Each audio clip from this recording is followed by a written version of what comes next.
Hola a todos, seguimos con la formación de Windows 8. En esta ocasión vamos a hablar de cómo utilizar el hardware en nuestras aplicaciones de estilómetro.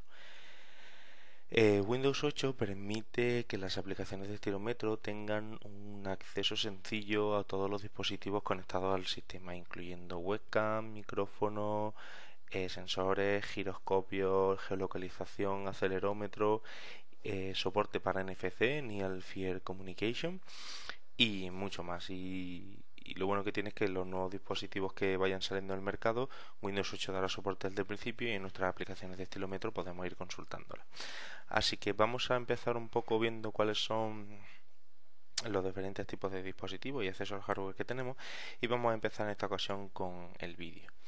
Bueno, como estamos centrándonos en el desarrollo de aplicaciones en HTML5, pues como bien sabéis, en HTML5 ya está el estándar para vídeo y audio, y las etiquetas de vídeo y audio de Windows 8 pues, bueno, están basadas en las especificaciones del consorcio, y puedes combinar experiencias multimedia muy enriquecedoras utilizando CSS, JavaScript y vídeo, pues para componer vídeo en el fondo, utilizarlo para dibujar de muchas maneras y bueno, crear experiencias en HTML pues muy inmersiva. En el caso de la etiqueta de vídeo audio, las dos están aceleradas por hardware, es decir que en todos los tipos de dispositivos, ya sean sobremesas, ya sean portátiles o tablet, la aceleración de vídeo está acelerada por hardware en todos los tipos de chips, tanto Intel x86 como NRM. Y es una cosa interesante porque mejora el uso de la batería mientras también baja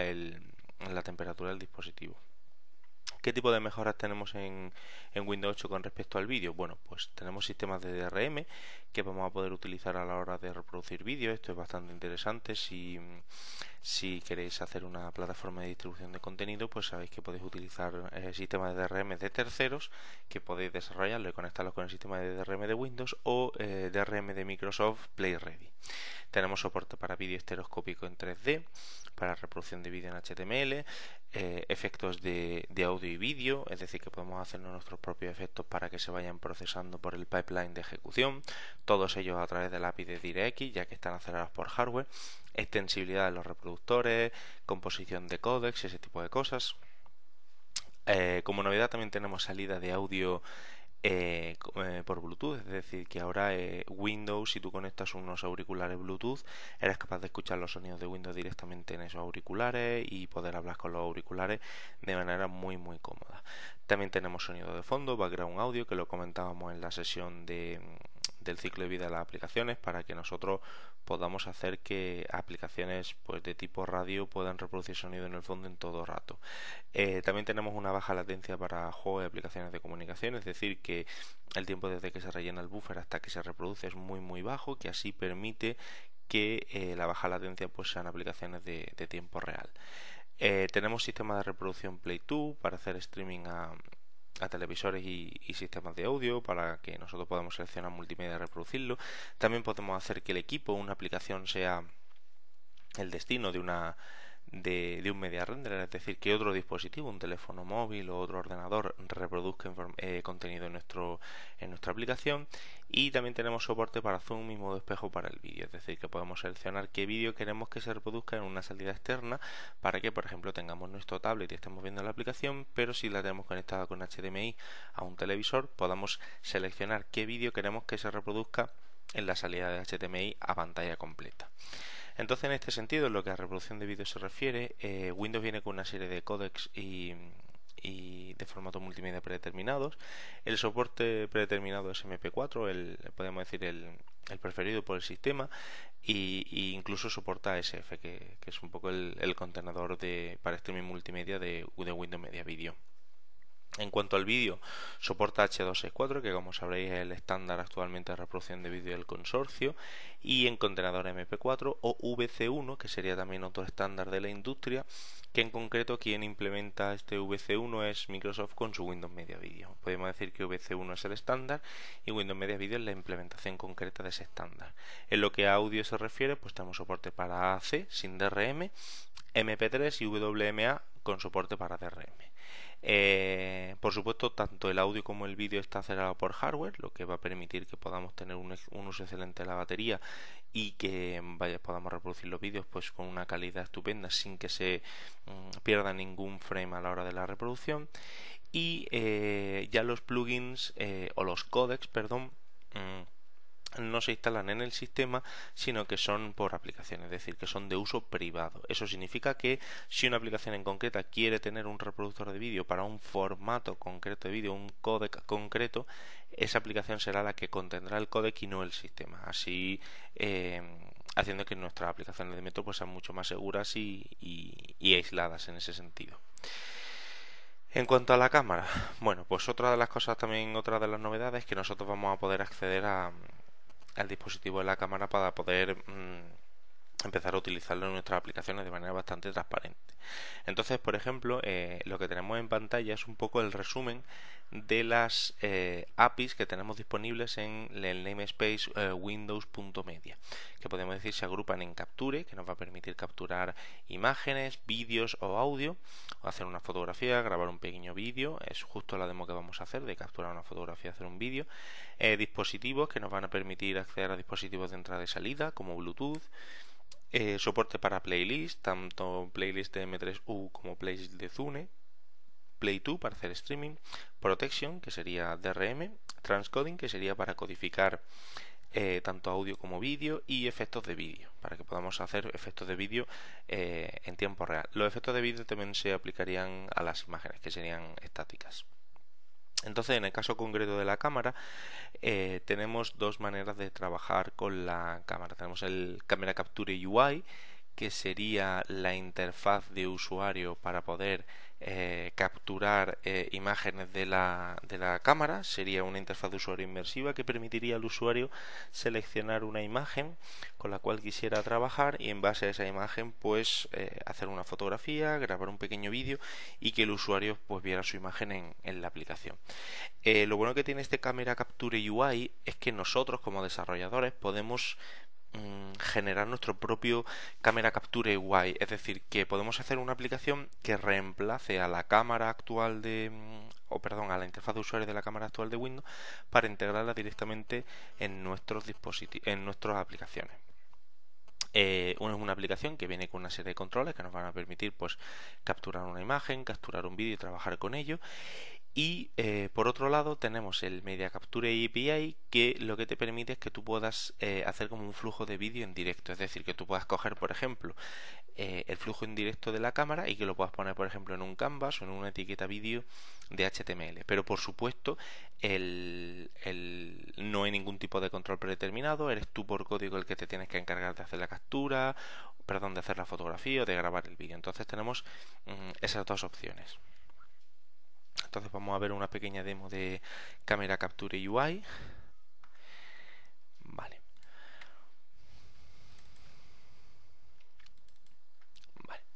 La idea de este Camera Capture UI es que nosotros podamos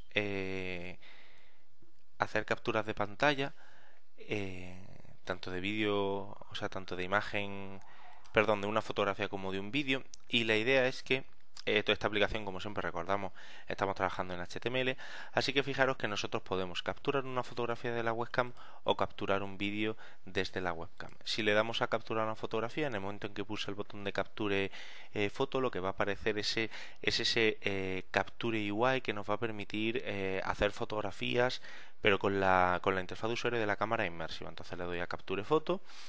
Me pide permiso, porque yo en el manifiesto específicamente he dicho que voy a soportar voy a hacer uso en las capacidades de la webcam y el micrófono. Le digo que permitir y entonces automáticamente se inicia el hardware de la cámara y podemos ver pues una captura. Entonces en este momento nosotros podemos hacer una fotografía, ¿vale? Haciendo simplemente clic en la pantalla y automáticamente podemos pues seleccionar un área que a nosotros nos interese. Hacemos OK. Y fijaros que la imagen aparece de nuevo en en la aplicación de HTML, que digo que es una aplicación de HTML de toda la vida. También podemos grabar un vídeo, que sería exactamente lo mismo, solo que podríamos decir la webcam se pone en modo vídeo.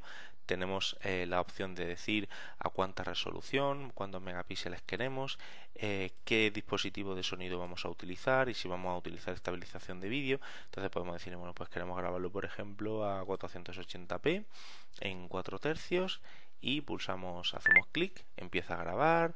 Ahí aparece los segundos de lo que estamos grabando. Hacemos otra vez clic, se para el vídeo, empieza a grabar y el vídeo se está reproduciendo, ¿vale? Pulsamos OK, por si queremos recortarlo o no. Y en ese momento aparece el vídeo que hemos grabado directamente en una etiqueta de vídeo de HTML5 de toda la vida, ¿vale? Entonces, ¿cómo está esto hecho en el fondo? ¿Cómo se hace tanto la captura del vídeo como la captura del audio? Vamos a verlo.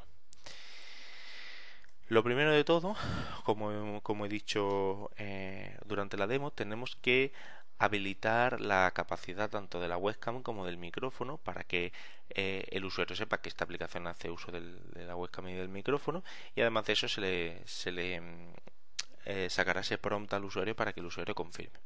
En el caso concreto de la cámara, para hacer una fotografía, el código sería así. Nosotros lo que tenemos que hacer es poner una imagen, que va a ser la imagen que va a mostrar el resultado, y luego lo primero que tenemos que hacer es generar una instancia de ese Windows, fijaros, vamos a marcarlo, de esa tenemos que crear una clase, una instancia de la clase Windows Media Capture Camera Capture UI, que como ya digo es la interfaz de usuario para capturar imágenes, y lo que vamos a hacer es con ese Capture UI llamar al método Capture Filia Sync pasándole el modo de fotografía, y fijaros que el Capture Filia Sync lo que nos va a devolver es una promise que nosotros después vamos a concatenar con este método then y pasándole como parámetro esa función anónima que nos va a permitir que va a ser la función que se va a ejecutar cuando la cámara se capture, ¿vale? Sería un poco parecido a cómo se hace el timestamping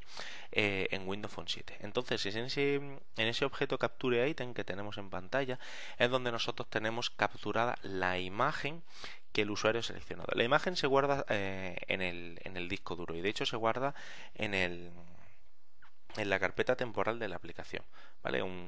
Sabemos que las aplicaciones tienen su región del disco duro donde ellos pueden guardar aplicaciones, guardar todo ese tipo de información. Entonces la última cosa que tenemos que hacer antes de poder establecer el source de la imagen, fijaros que esa imagen display es la imagen que tenemos en el HTML, es que el capture item, podemos decir, es un objeto que contiene el flujo de la imagen y la URL, pero nosotros no podemos establecer directamente ese objeto porque en HTML pues necesitamos dar una URI, y esa URI tiene que ser relativa o absoluta. Entonces tenemos este pequeño método helper, ese url.createObjectURL, que nosotros le pasamos el objeto capture item y automáticamente convierte eso en un formato de URL que después HTML puede utilizar para mostrar el contenido en la pantalla, ¿vale? Y de hecho la imagen lo que haría sería directamente asociarse con esa imagen, ¿vale? Como podéis ver, el código es bastante sencillo, es bastante inmediato, se entiende muy bien, simplemente es capturar y luego con un promise pues ejecutar. Por supuesto, el promise podemos haber puesto una coma aquí por si hubiéramos querido dar el método de cancelar o de progreso, pero bueno, en este caso no lo soporta. ¿Cómo sería el uso de la cámara para grabar un vídeo? Bueno, pues lo mismo. Lo que nosotros hacemos es que ahora, en vez de tener una etiqueta imagen, lo que tenemos en una etiqueta vídeo que se llama video playback, y en esa etiqueta vídeo es donde nosotros vamos a poner el vídeo que acabamos de grabar. En este caso, pues lo mismo, generamos una instancia de ese Windows Media Capture Camera Capture UI. Lo que pasa que ahora establecemos el formato de vídeo, es decir, le especificamos explícitamente que queremos capturar un vídeo. Lo mismo que en el ejemplo anterior, esto nos devuelve un promise que nosotros capturamos y nos devuelve un capture item. Lo mismo, volvemos a llamar al método createObjectURL, lo que se encarga de en este caso del vídeo, el flujo del vídeo ya, pero grabado en la parte temporal, de ponérselo como origen a la etiqueta vídeo para que se reproduzca el vídeo directamente, ¿vale? Entonces nosotros pues simplemente lo usamos y ya está, seríamos capaces de grabar un vídeo y ponerlo en ese flujo. Vale, ¿cómo sería el tema de la captura? Vamos a verlo.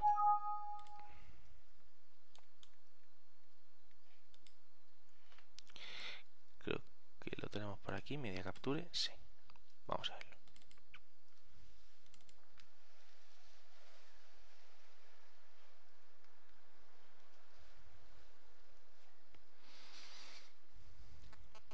Vale. Pues en este caso el Media Capture es una solución de HTML, siempre estamos trabajando con soluciones HTML. Lo que pasa que en esta demo lo que tenemos es un proyecto, fijaros, de C++, es un proyecto de una librería WinMD de C++, y lo que vemos aquí es un fichero de código fuente en C++ que lo que está haciendo aquí es justamente ser un efecto de vídeo en tiempo real. Los efectos de vídeo se tienen que hacer en C++ y además se tienen que hacer con DirectX, ¿vale? Para que así tanto el efecto que nosotros hagamos se inyecte en la plataforma que está acelerada por hardware y utiliza DirectX, con lo cual nosotros tenemos el código fuente de este códec, que lo que hace es poner en blanco y negro el flujo de vídeo en directo, ¿vale? Simplemente sería pues capturar la región, aplicar el filtro a los píxeles y volverlo a escribir. Entonces ese proyecto de Grayscale Transform que se compila, fijaros que está agregado como referencia dentro del proyecto principal de Media Capture, es decir, que es un proyecto de C++ que se está consumiendo en nuestro proyecto de JavaScript, con lo que comentamos anteriormente de las proyecciones de lenguaje, ¿vale? Simplemente mencionarlo. En el caso concreto de la captura vamos a ver un poco qué es lo que hay aquí.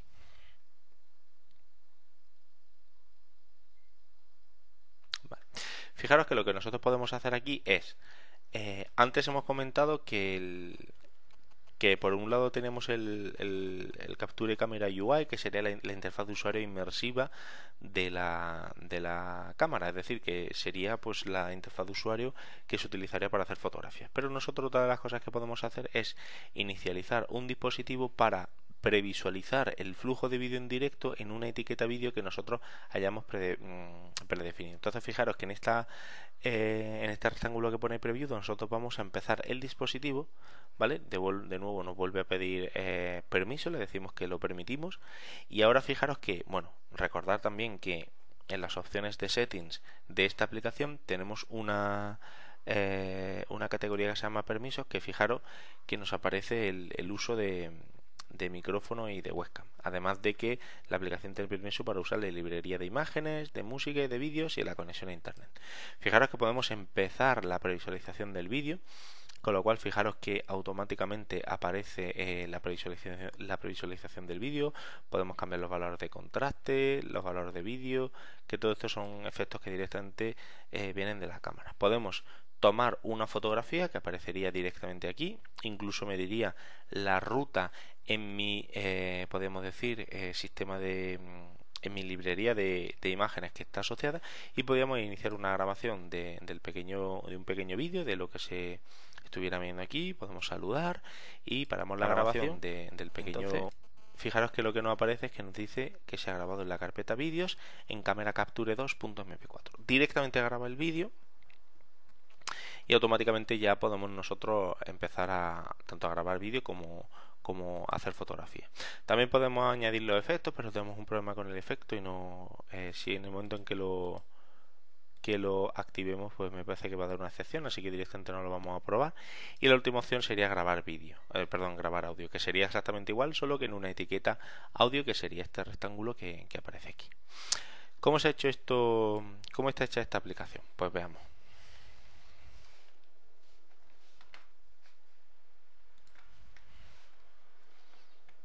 Vale, me parece que se explica así, sí. Fijaros, en el caso de hacer una previsualización de un vídeo en una etiqueta vídeo, simplemente, bueno, estamos en una función, creamos una instancia de la clase Media Capture. Fijaros que ya no aparece Media Capture UI, y lo que hacemos es que inicializamos asíncronamente el objeto de captura. Entonces, en el momento en el que el usuario haya dado permiso la primera vez y automáticamente se haya inicializado el hardware, se va a ejecutar esta función que devuelve el objeto OP, donde nosotros lo que podemos hacer es, fijaros, coger una referencia al objeto de la etiqueta vídeo y de nuevo llamar a esta función object_create_url, solo que le pasamos este parámetro false para decirle que no sea persistente, es decir, que sea en directo. Y después el objeto de la, podemos decir, la etiqueta vídeo, simplemente llamamos al método play para reproducir el flujo en directo. Entonces, lo que estamos haciendo es como si fuéramos un servidor de HTTP que reproduce flujo en directo, pero realmente ese flujo no viene de HTTP, sino que viene directamente del flujo en directo de la cámara. Fijaros que es bastante sencillo hacer esto. Por supuesto, a partir de ese momento nosotros podemos seguir utilizando las APIs que tenemos en HTML para hacer una captura de pantalla de la etiqueta vídeo, para poder trabajarla en cualquier tipo de composición o lo que nosotros consideremos oportuno. ¿Cómo se graba un vídeo? Bueno, pues para grabar un vídeo podemos decir que primero tenemos que empezar generando el fichero donde se va a empezar a grabar, y en el momento en que se genere ese fichero ya podemos empezar a grabar. Así que fijaros que lo primero que se hace es llamar a ese Windows Storage No Folders Video Library Create File Async de Camera Capture.mp4. Lo que se hace es que se genera un fichero que se llama de esa manera, y si os fijáis, vamos a borrar esto, vale, y si os fijáis, lo único que se le dice es que tiene que generar nombres únicos. Es decir, que si nosotros estamos generando ese fichero camera capture.mp4, pero evidentemente puede que ya el usuario haya generado, al ponerle ese generate unique name, lo que va a hacer el sistema es que en caso que el fichero existe, no dé una excepción la API, sino que directamente pues lo llame camera capture y entre paréntesis 1.mp4. Entonces, en el momento, fijaros que es el segundo parámetro de la función createFileAsync. Entonces, en el den, que lo tenemos aquí, se va a ejecutar esta función con el parámetro newFile, en el que lo que hacemos es que cuando tenemos el parámetro newFile, lo que hacemos es que llamamos al método windows.media properties.media encoding profile.createMP4, en el que le pasamos la calidad, que sería automática, dejamos al sistema que elija cuál es la cantidad automática, eso nos devuelve el profile para empezar a codificar, y en ese Media Capture Manager que teníamos que habíamos inicializado antes, llamamos al método startRecord to storage file async de el profile y del fichero. Y cuando termine, lo invocamos con una función, con una promise. Cuando termine, el resultado será stop. O sea, perdón, será OK. Y entonces nosotros tengamos aquí el resultado de que se ha grabado. Aquí lo que pone es que eventualmente nosotros tenemos que llamar a este método que se llama MediaCaptureManager.stop recognition, porque podemos decir que nosotros cuando empezamos a grabar el vídeo pues tenemos que proveer una interfaz de usuario para que el usuario en el momento en que él lo desee pueda finalizar la grabación del vídeo. Nosotros estamos simplemente aquí mostrando cómo se graba el vídeo, pero por supuesto tenemos que darle también la posibilidad al usuario de que el usuario termine de grabar el vídeo y lo pueda parar. Entonces fijaros que el acceso a la cámara, acceso al micrófono, grabación de vídeo, crear ficheros MP4, que esto por supuesto en HTML no se puede hacer de ninguna manera porque en HTML no hay ningún estándar parecido para hacer este tipo de cosas. Normalmente cuando queremos hacer esto en una página web tenemos que echar manos de plugins propietarios, como puede ser Adobe Flash o Microsoft Silverlight, que nos permite hacer todo eso y luego conectar todo esto con HTML. Pero fijaros que ahora en el desarrollo de aplicaciones Metro, una de las cosas que Microsoft ha hecho es poner la API de HTML al mismo nivel que el resto de la API. Evidentemente hay cosas como por ejemplo el tema del filtro del vídeo que no se puede hacer en JavaScript, pero bueno, en principio podemos suplir ese problema haciéndolo en C++ y conectándolo con JavaScript, pero lo bueno que tenemos es que los desarrolladores de HTML no nos vamos a sentir como si fuéramos los segundones en esta plataforma, sino que vamos a tener un soporte de primer ciudadano de todas las APIs de creación de vídeo y de manejo de audio y todo ese tipo de cosas. Entonces, en el caso de capturar un audio, pues sería bastante similar a lo que hemos visto ahora. Lo único que la diferencia sería que tenemos que decirle que lo que queremos generar en Media Profile es un M4A, que sería un fichero de audio con la calidad automática, y lo mismo, decir que queremos grabar con esa codificación ese fichero. Y automáticamente empezaría a grabar el sonido, y cuando nosotros quisiéramos pues lo podríamos parar y ya está, obtendríamos la referencia al fichero grabado. Vamos a pasar ahora a ver un poco el tema de los sensores, porque es otra cosa bastante interesante, cómo hacer que nuestras aplicaciones saquen provecho de todos los sensores que hay en Windows, desde la geolocalización, el sensor de aceleración, del giroscopio, todo ese tipo de cosas, ¿vale? Para que nosotros podamos utilizarlo en nuestras aplicaciones. Pues veamos. Como ya hemos dicho, Windows 8 pues enfatiza e invita a los desarrolladores a que utilicen los sensores constantemente y la localización del usuario para permitir que el usuario tenga una experiencia continua durante toda la aplicación. En principio vamos a empezar con la geolocalización, aunque pueda resultar un poco raro que hablemos de capacidad de geolocalización, teniendo en cuenta que, por ejemplo, HTML tiene soporte para geolocalización. Pero el problema, o podemos decir la ventaja que nos permite utilizar la geolocalización de Windows 8 y no la geolocalización de HTML, es que la geolocalización de HTML simplemente es para saber dónde está localizado el usuario, es decir, unas coordenadas, una altitud y un intervalo de error de esa geolocalización, pero no podemos, por ejemplo, acceder al GPS y que nos dé pues una serie de puntos, un flujo de puntos en tiempo real de cómo el usuario se va moviendo. Entonces, si por ejemplo quisiéramos hacer una aplicación que nos permita ir con el tablet andando y que nos vaya haciendo tracking o vaya registrando todos los sitios por donde vamos pasando, con la API de HTML no sería posible, porque necesitaríamos algo de una precisión mayor. Entonces, en ese sentido, la API que viene de Windows 8 es mucho mejor que la que viene de HTML, porque es mucho más extensible. Entonces, en ese sentido, fijaros que la manera en la que se inicializa la geolocalización sería algo parecido a generar una instancia de la clase windows.device.geolocation, geolocation.geolocator. En ese momento podemos obtener la localización, la posición asíncrona, y entonces ejecutar un método. Fijaros que sería este getPositionHandle, en que se nos pasa la latitud, la longitud y la precisión, y luego tendríamos el suscribirnos al evento positionChange, en el que nosotros pues estaríamos escuchando un poco los cambios de posición del usuario, que como ya digo, ahí ya es donde entraría pues GPS de alta precisión y ese tipo de cosas que muchos dispositivos ya empiezan a integrar. En ese sentido, solamente hemos hablado de la geolocalización, pero hay muchos más tipos de dispositivos, y las aplicaciones deberían de utilizar todos estos dispositivos para hacer que la aplicación se integre perfectamente tanto con el entorno como en el lugar en el que está. Entonces hay diferentes tipos de uso que nosotros podemos dar a nuestro dispositivo, que puede ser, por ejemplo, agitar, que puede ser rotar, que puede ser girar, que este gesto, esta acción física del dispositivo puede resultar en un cambio de interfaz de usuario, en un cambio de interacción o en simplemente un comando. Y nosotros como desarrolladores tenemos que estar conscientes de todo este tipo de acciones para que podamos.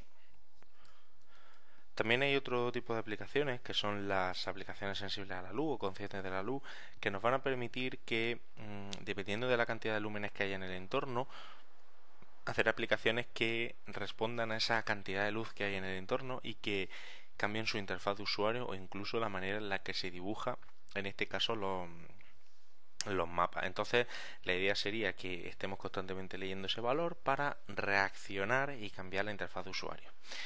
Entonces, dentro de Windows hay un namespace dentro de la API de las aplicaciones de estilo metro, que son windows.device.sensor, que tiene datos simples como simple device orientation.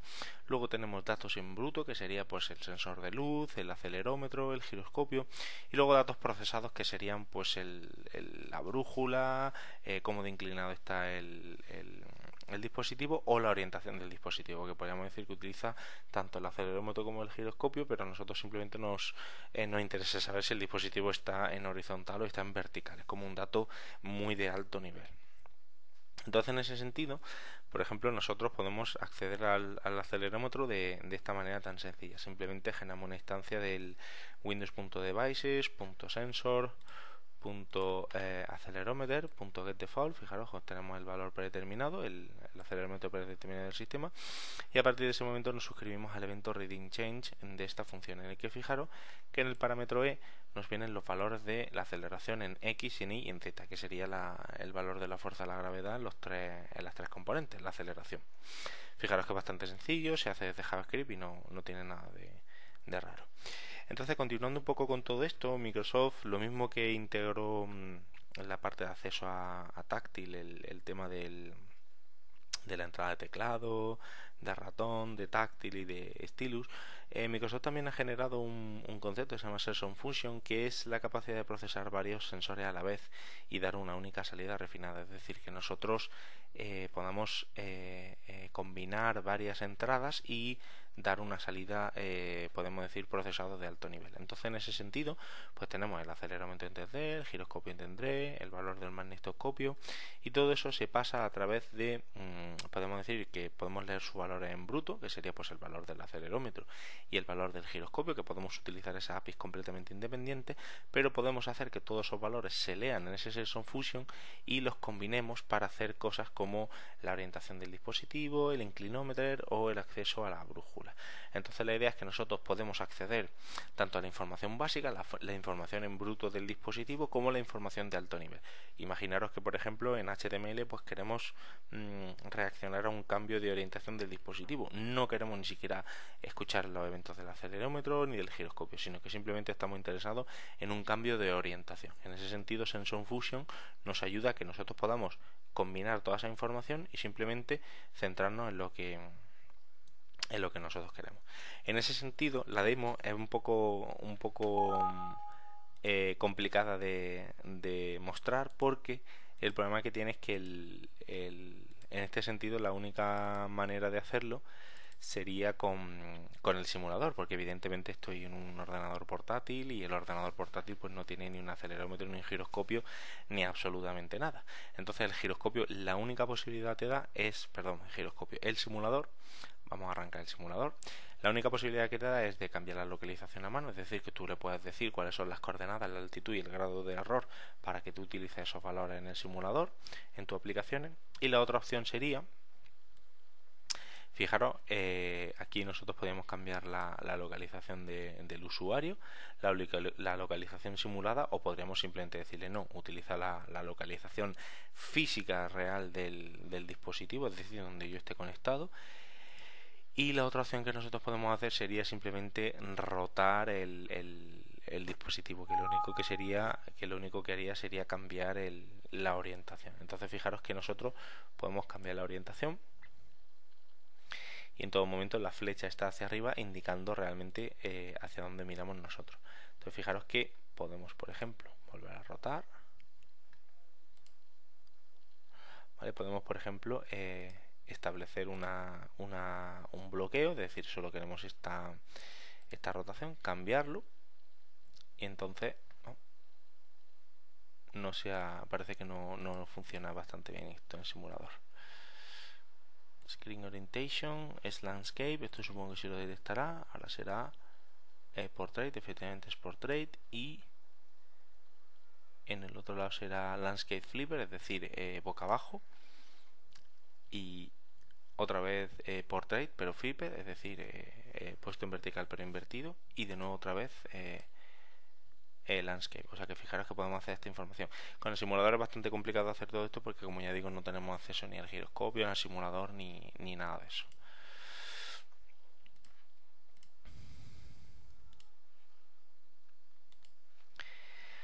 Entonces, recapitulando un poco, la idea sería que hagamos que nuestras aplicaciones utilicen todo el hardware para que puedan adaptarse al entorno donde están, tanto con la geolocalización como el giroscopio, con la orientación.